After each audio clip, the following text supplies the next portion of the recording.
Thailand யானைகள் முகாமில் சிறப்பு பயிற்சி பெற்று திரும்பிய தமிழக யானை பாகம் மற்றும் பயிற்சியாளர்கள் 15 பேருக்கு வனத்துறை அமைச்சர் வாழ்த்தி சான்றிதழ்கள் வழங்கினார். விரைவில் தகுதிக்கேற்ப தற்காலிக ஊழியர்கள் நிரந்தரமாக்கப்படுவார்கள். அமைச்சர் பேட்டி: தமிழகத்தின் பல்வேறு யானை முகாம்களை சேர்ந்த 4 யானை பாகன்களும் 11 பயிற்சியாளர்களுக்கும் தமிழக அரசு சார்பில் தாய்லாந்து நாட்டில் உள்ள யானைகள் பராமரிப்பு மையத்தில் சிறப்பு பயிற்சி அளிக்கப்பட்டது. இந்நிலையில் பயிற்சி முடித்து திரும்பியவர்களை சென்னை அடுத்த வண்டலூர் அறிஞர் அண்ணா உயிரியல் பூங்காவில் வனத்துறை அமைச்சர் ராஜா கண்ணப்பன் நேரில் சந்தித்து வாழ்த்தி சான்றிதழ்கள் வழங்கினார். பின்னர் பேட்டியளித்த அவர், உயிரியல் பூங்காவில் உள்ள தற்காலிக ஊழியர்கள் பணி நிரந்தரம் செய்ய போராட்டங்கள் நடத்த தேவையில்லை என்றும், அனைவரையும் நிரந்தரம் செய்ய முடியாவிட்டாலும் அரசு நிதிநிலை மற்றும் பணியாளர் தேவையை பொறுத்து தேவையானவர்களை தகுதியின் அடிப்படையில் நிரந்தரம் செய்யப்படுவார்கள் என்றும், தேர்தலுக்குள் இந்த பிரச்சனைகள் சரி செய்யப்படும் என்றும் தெரிவித்தார். மேலும் வரிகுதிரை மற்றும் கூடுதல் ஒட்டகச்சிவிங்கி கொண்டு வருவது குறித்து விரைவில் செய்தி வெளியிடப்படும் என வனத்துறை கூடுதல் தலைமை செயல் சத்யபிரதா சாஹூ தெரிவித்தார்.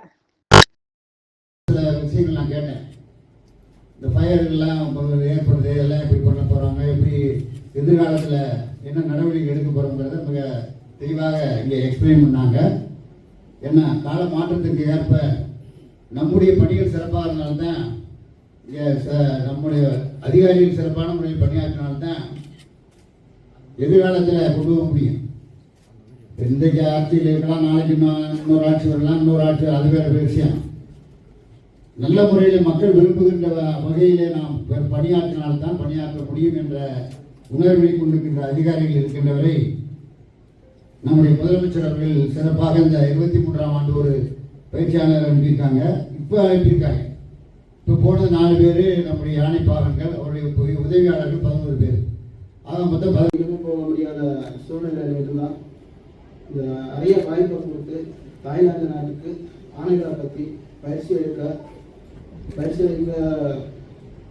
அனுப்பி வச்ச தமிழக அரசுக்கும் நாங்கள் இந்த தமிழ்நாட்டை பற்றி எதுவுமே வெளியூருக்கு போனதே இல்லை. அப்போ இந்த சூழ்நிலைப்போ எல்லாரும் அதிகாரம் சேர்ந்தங்களை வந்து தாய்லாந்துக்காரங்க அந்த நாட்டில் அனுப்பி அந்த யானைகள் பயிற்சி முகாம் அனுப்பி அந்த எப்படி பார்த்துக்கிறாங்க, எப்படி பயிற்சி அளிக்கிறாங்க. இந்த வாய்ப்பை எனக்கு அளித்த அனைவருக்கும் மனமார்ந்த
ஸ்பெஷல் செக்ரட்டரி, டைரக்டர், நம்ம டிப்டி டைரக்டர் எல்லாரும் மற்ற ஆஃபீஸர்ஸு எல்லாரும் போய் வனத்துறையிலேருந்து போனவங்க 2 தவணை இப்போ 2023 போயிருக்காங்க, 2025 போயிருக்காங்க. இப்போ 4 பேர் யானை பாகன்கள், 11 பேர் பயிற்சியாளர்கள். அவங்களோட 2 பேர் வெட்டினரி டாக்டர் போயிருக்காங்க. அவர் அந்த அம்மா போயிருக்காங்க, வனச்சரகர் ரேஞ்சர். இதை போயிட்டு வந்து அவங்க நல்ல முறையில் போயிட்டு வந்ததுக்காக அவருக்கு வாழ்த்து தெரிவித்து சர்டிஃபிகேட் கொடுக்குறோம். அவங்களுடைய எக்ஸ்பீரியன்ஸை நீங்கள் கேள்விப்பட்டீங்க. அவங்க சொன்னாங்க, என்ன நீங்களே பேசுங்க அப்படின்னு சொல்லியாச்சு. அதனால் அவங்களே சொன்னாங்க என்னென்ன மாதிரி உணவு பழக்கங்கள், மருந்து பழக்கங்கள் எல்லாம் சொன்னாங்க. அப்புறம் வேற என்ன இருக்குன்னு டெம்பரரி ஸ்டாஃப் வந்து பர்மனன்ட் ஸ்டாஃப் ஆகணும்னு சொல்லி நீண்ட நாள் கோரிக்கை இருக்கு வந்து லாஸ்ட் டைம் இருந்த அமைச்சர் பொன்முடி அவர்கள் கூட அதுக்குண்டான நடவடிக்கைகள் மேற்கொள்ளப்பட்டிருக்கிறதா சொன்னாங்க. இப்போ என்ன மாதிரியான நடவடிக்கைகள்? நீங்கள் கேட்குறது ரைட்டு தான். இருக்கிற நிதிநிலைக்கு ஏற்ப பெர்மனெண்ட்டாக எல்லாரும் போடணும். இந்த ஆட்சியை நீங்கள் இந்த 2200 பேர் டாக்டர் போட்டதில் ஆன்லைனில் போட்டதில் நியாயமான நடந்துக்குன்னு பார்த்துருக்கீங்கள. அதே மாதிரி 900 பேர் நர்சஸ் குவாலிஃபிகேஷன் இந்த 4 வருஷம் படித்தவங்க இப்போ எல்லாம் நியாயமாக போட்டிருக்காங்கல்ல. அது மாதிரி நியாயமான முறையில் இருந்தால் அதுக்கு இப்போ எல்லாத்தையும் இந்த தேர்தல் வருதுன்னு ஒரு இடத்துல இப்போ ஒரு 10 மாதத்துக்கு வரும். அதுக்குள்ளே எல்லாம் முடிவு பண்ணிடுவாங்க.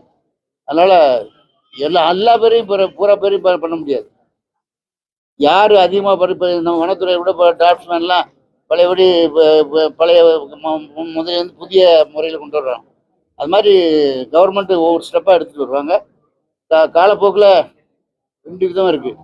ஒரு பக்கம் அரசாங்கத்துக்கு ஃபைனான்சியல் டிபார்ட்மெண்ட்டு, இன்னொன்று நம்ம மக்கள் நலம்.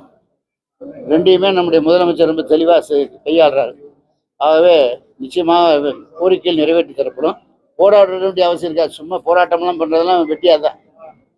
வேற என்ன புது விலங்குகள் எதுவும் சொல்லுங்க. வருதுங்களா? அதுக்கான வாய்ப்புகள் எது இருக்குங்களா?